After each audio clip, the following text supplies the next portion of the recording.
All right. So the lights will go down. All right. So basically what I did, just to give a little background before we start, my final project, I decided to commission 3 new pieces from 3 composers. And all of these composers, is this microphone on? Well, is there something I just need to click up here? That's okay. I have a big mouth. I can yell. So while he's turning that on, I'll just explain this real fast. So all 3 composers that I chose to write pieces for me, they're all connected to ASU in one way or another. The first composer I'm going to talk about is Grant John. And he unfortunately couldn't be here tonight, but he is a current student at ASU. And then the other 2 composers, they're actually alumni from ASU. There we go. So like I said, I just wanted to start off by talking a little bit about Grant and then the piece he wrote for me, which is entitled Shimmer. So, thank you. So Grant John. He was born in 1992, and as I mentioned, he is currently a student here at Arizona State, and he is pursuing his Bachelor of Music in Music Composition. He's written for a variety of instrumentations, including brass quintet, string quartet, saxophone quartet, flute, voice, full SATB choir, electronics, and film, but he has a special affinity for the clarinet since he is a clarinetist himself. John has composed several new works for clarinet, many of which feature extended techniques with the goal of bringing new sounds to contemporary audiences in practical and motivic ways. So here's just a short list of works that he's written that feature the clarinet. And if any of the clarinet players here are interested in any of these pieces as we go on through the other composers that they've written for clarinet, just let me know afterwards and I can give you a full list of all their works too. But on this next slide right here, the clarinet choir at ASU in 2014, we actually played Pulse that he wrote for full clarinet choir. And then I was inspired and became very interested in his writing after hearing him perform Inebriation, the second piece listed there, in 2014. He played that in our studio class here, and it was a really cool piece. It was very similar to the music that Eric Mandat writes for clarinet, but in ways I actually liked it more. So I became very interested in him at that point. All right, so I just want to give a little bit of background information on the composition he wrote for me, entitled Shimmer. This piece, it's for B-flat clarinet and electronics, and it was commissioned in late 2015, and he completed it in January of this year, 2016. This work, as I mentioned, is clarinet and electronics, and is actually his first composition for clarinet and electronics. His inspiration for this piece was the idea of meditation, and hence the sheer vastness and scale of darkness one only sees within their mind when complete relaxation is achieved.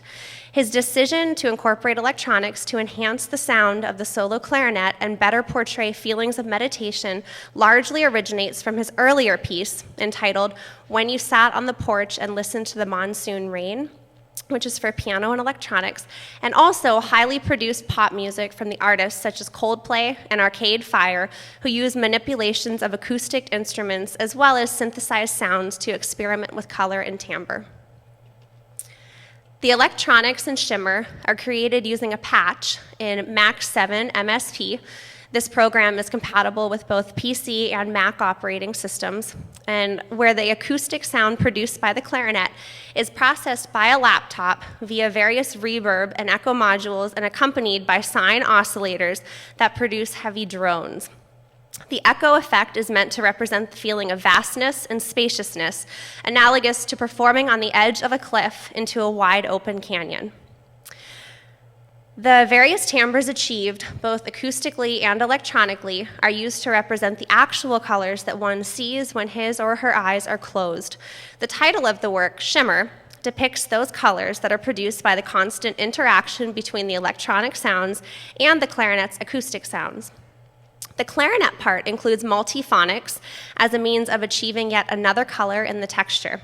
John notes that to convey this shimmer, the most important thing the performer can do is create a consistent feeling that is never broken or interrupted during a performance of this work.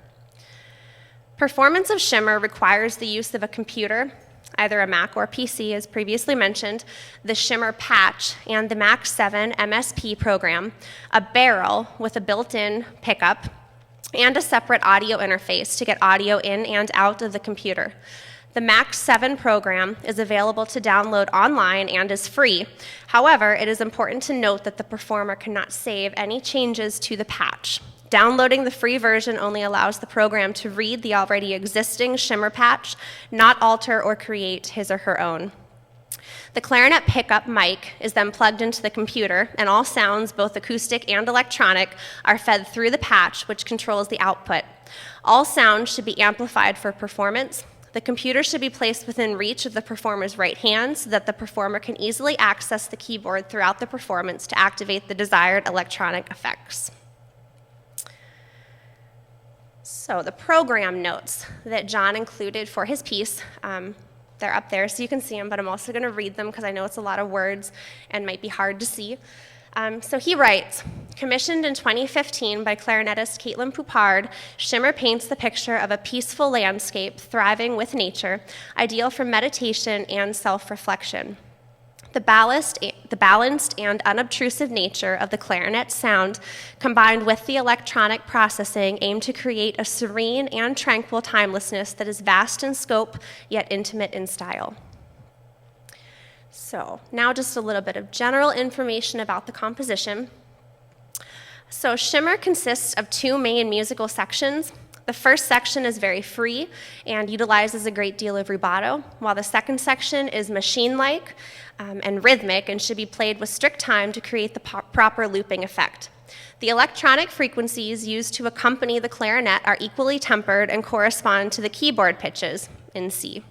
Since the player will need to achieve certain electronic effects with his or her right hand while still playing the clarinet, it is recommended that the performer either sit during the performance and rest the bell of the clarinet on his or her knees during the absence of the right hand, or use a neck strap.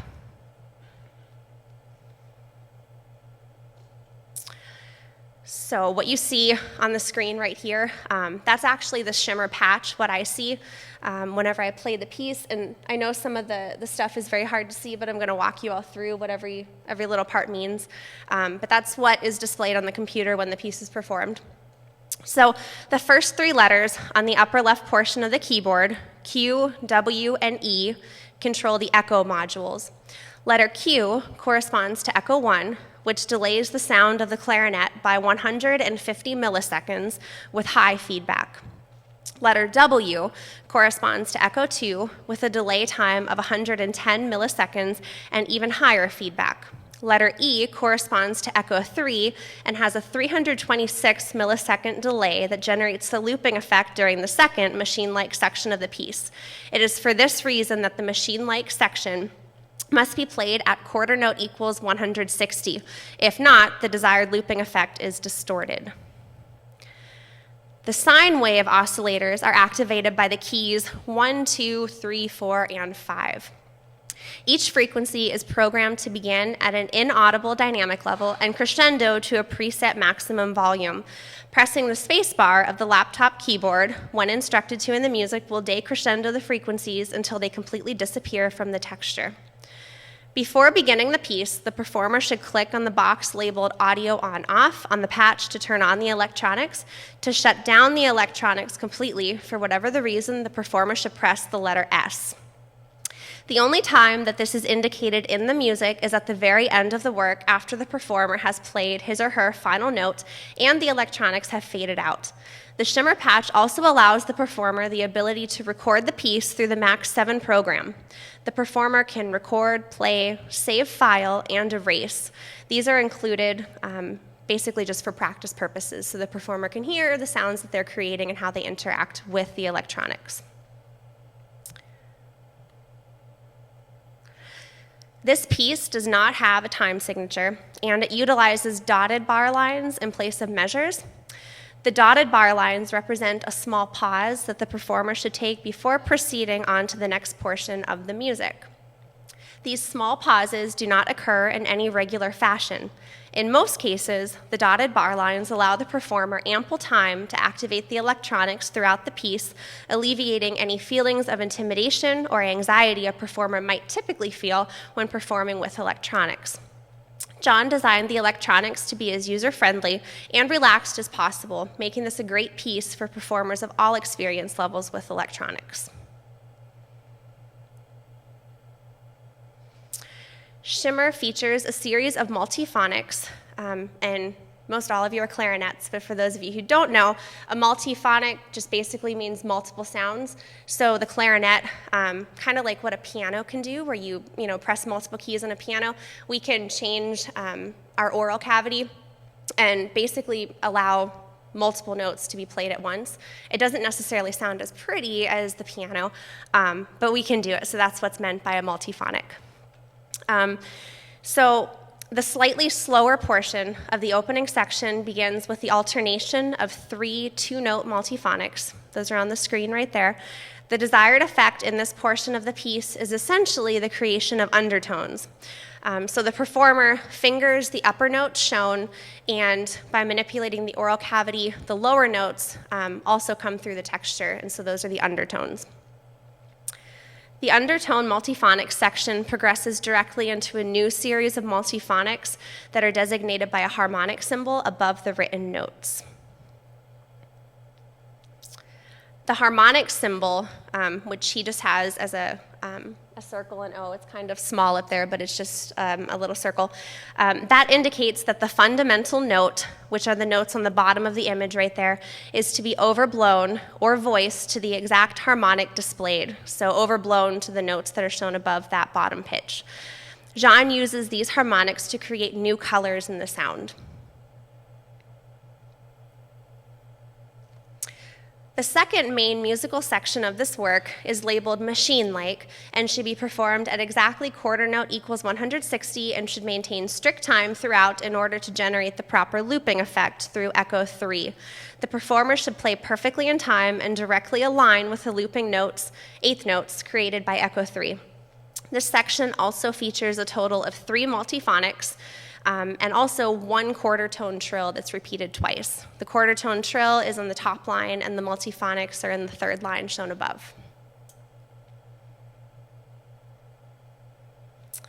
All right, so moving on to the second composer that I chose to write a piece of music for my project, and this is Dr. Theresa Martin. She actually, she went here, she studied clarinet with Dr. Spring, so very, very wonderful person. She writes music that's a little bit different than her personality, which is interesting.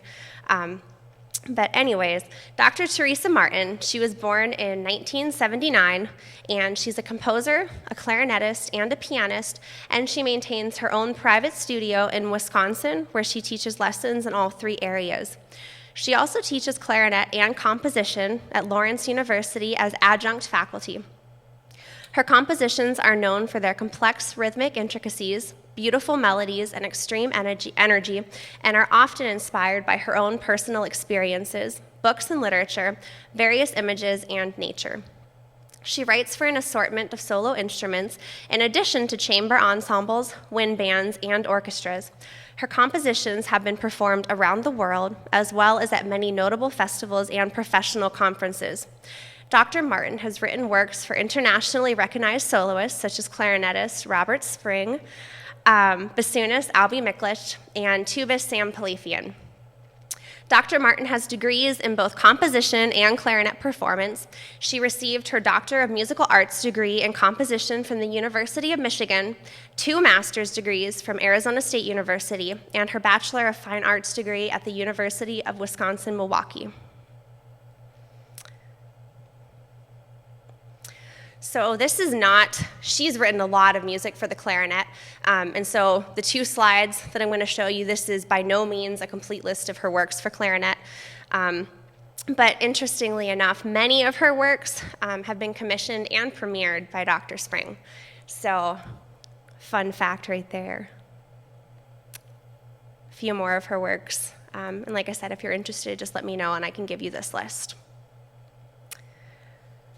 So the piece that she wrote for me is entitled Paragon, And when she sent it to me, I actually had to look up the definition to Paragon. So if any of you already know that definition, you're smarter than I am because I didn't know it. But this piece is for B-flat clarinet and for piano. So a little bit of background information on this composition. Paragon was commissioned and completed in late 2015. She actually sent it to me on New Year's Eve, around like 11:30 at night, so just in time.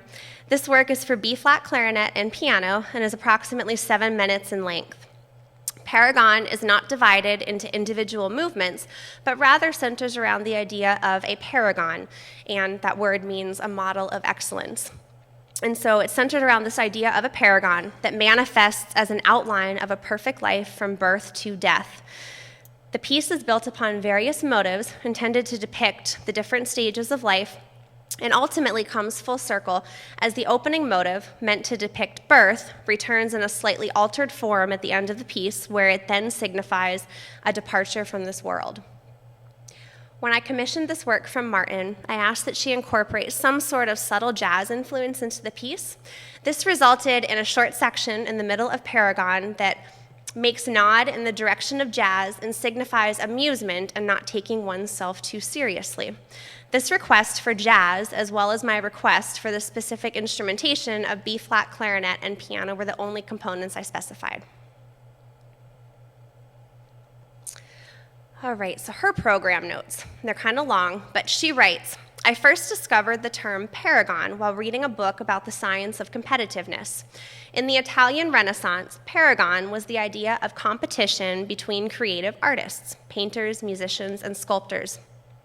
They believed that only through paragon could you see the real significance of a work.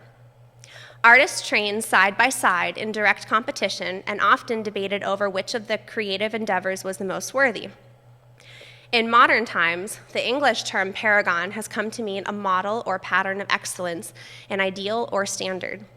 This is where my inspiration was fully ignited. I wanted to write a piece that, in my mind, outlined the perfect life.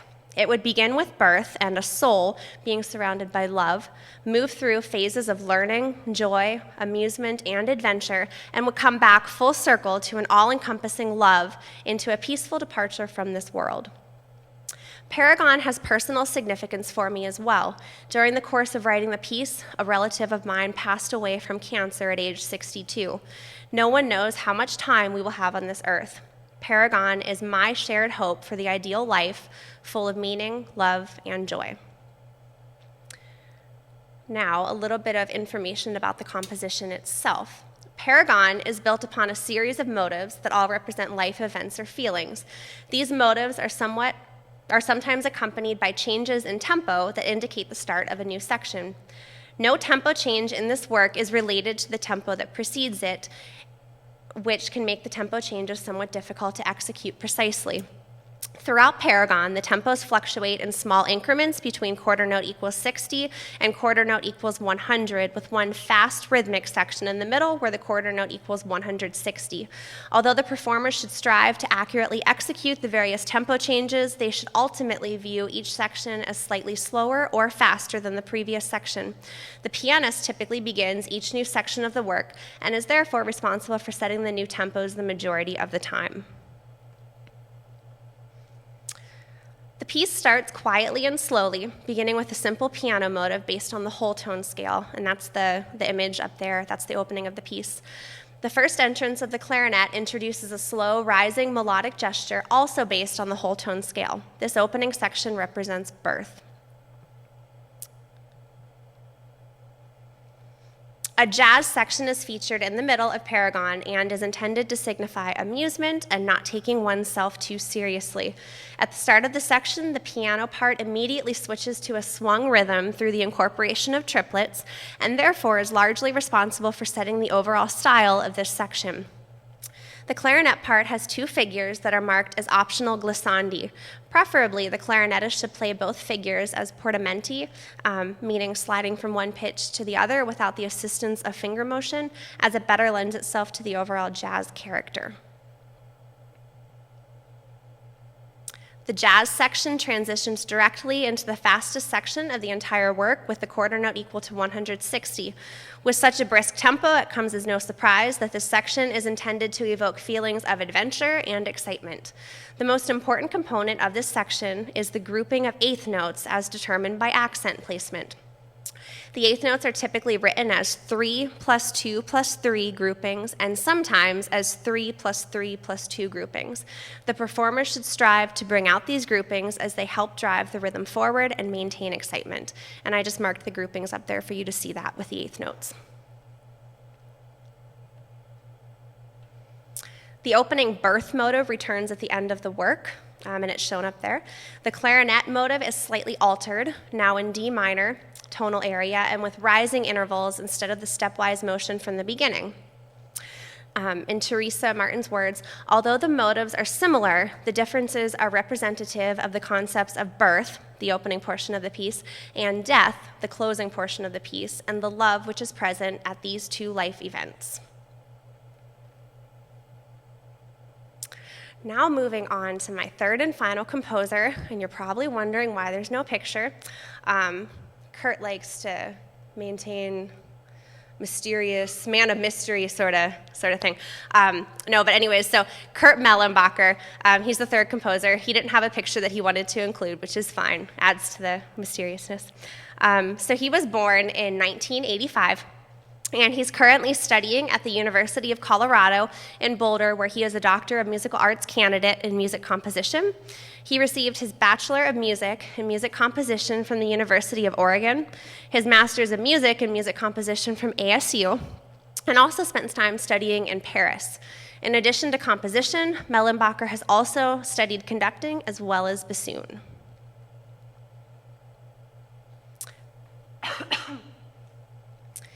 So, again, a list of his works. I just wanted to point out that Journey on a Comet's Tail, the third piece listed there, was commissioned and premiered by Doctors Joshua and Stephanie Gardner's Reed Quintet, and Paradise Winds. I'm sure all of you have heard of that, most all of you.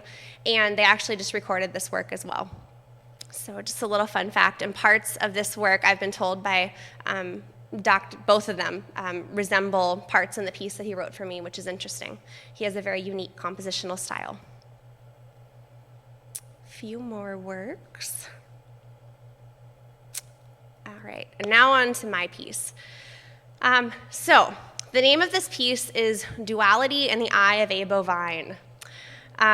So this needs some explanation. So a little bit of background on this piece, and as you can see, it's in 4 movements. It's for B-flat clarinet, bass clarinet, and piano.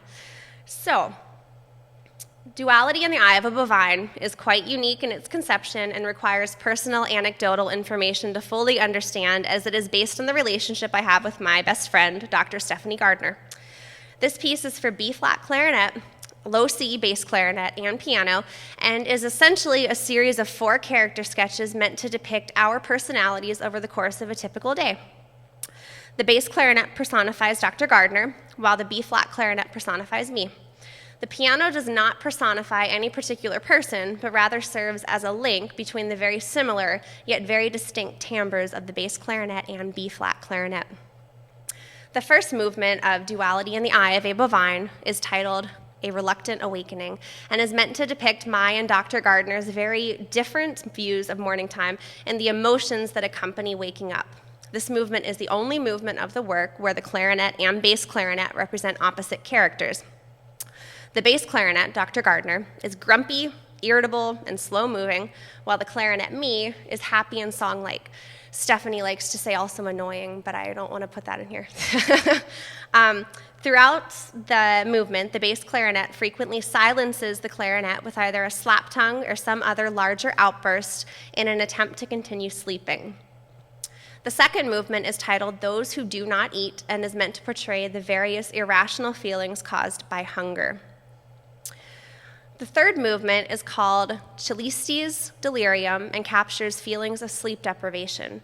This movement is the least technical and most lyrical of the 4, and never really takes on any direction, but instead drifts forward in a state of continued delirium.